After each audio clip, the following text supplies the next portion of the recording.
But there's another ugly issue here, Piers, that no one will grapple with, which is, you described Robinson as anti-Muslim, let's say. Well, we don't really understand the relationship between the religious doctrine, let's say, and the fact of these crimes. Now, I want to make two cases here. The first case is that 40 out of 50 Muslim majority countries in the world are authoritarian hellholes, and only 3 of them are democracies. And that's Morocco, Indonesia, and Turkey. And, they're not, I wouldn't put them in the highest echelons of stellar states. And so why is that exactly? Is that a deviation from Islamic principles, or is it a consequence of them? Now, no one wants to have that discussion, and it's no bloody wonder, and then, so that's on the negative side, let's say. And there are certainly doctrines in Islam that are very, very difficult to square with free, liberal, Western, Christian democracies.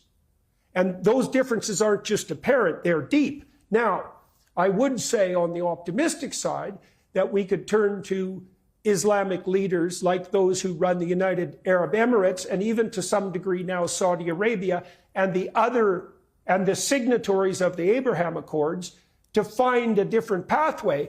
There have been stellar leaders, both from Saudi Arabia and the UAE, who've come out and said that publicly, very publicly, that they've got their Islamic fundamentalists under control and firmly in hand, and are completely undiluted as to their danger.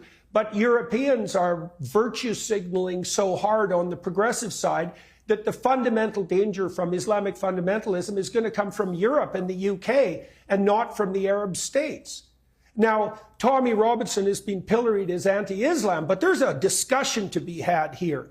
And no one wants to have it. And, you said we need a national inquiry. It's like, we need more than a national inquiry. We need something like an international symposium on the relationship between the Christian West and the Islamic world, because there are ugly things afoot, and they've manifested themselves in the most hideous of all possible ways in the UK with regards to these rape crimes and the cover-up.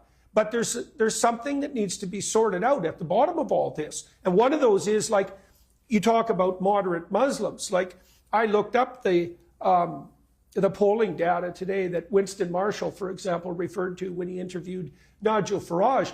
And, it's about 3/4 of UK Muslims would be perfectly content if Sharia law happened to be the, the principle of the day for the UK as a whole.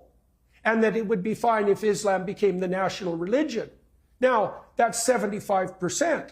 So, a cynic would say, okay, just exactly where the hell are these moderates? And at minimum, their voice needs to be amplified. And then we could also point out that the participation in these rapes by members of the Pakistani Muslim community, it was like 1 in 7 of the men in some of these communities was directly involved.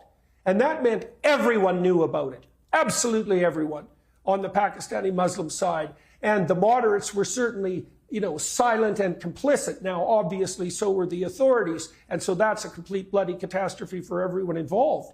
But there's a serious conversation to be had in the West, and particularly in the UK, maybe France and Germany in secondary place, about just exactly how it is that liberal Western democracies, with their emphasis on the rights of women, can live side by side with Islam in general, especially the sort of Islam that's transformed into enabling fundamentalism that allows this sort of criminality on the part of the psychopathic, resentful, psychopathic sadists. So no one wants to have that conversation.